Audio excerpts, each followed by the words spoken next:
Santíssim Crist de la Victòria. El 7 d'octubre de 1890 es va beneir la talla del Santíssim Crist de la Victòria, obra de l'escultor català Joan Flotats.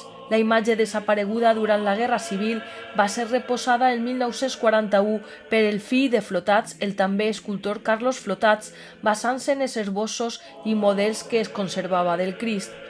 Acompanyant a la imatge del Crist de la Victòria, a la seua destra, als peus de la creu, Maria Magdalena, talla realitzada per l'escultor Mariano Benlliure en 1945. El mateix escultor va vindre a Crevillent aquell divendres sant depositant un ram de flors als peus de la seua Magdalena, visiblement emocionat.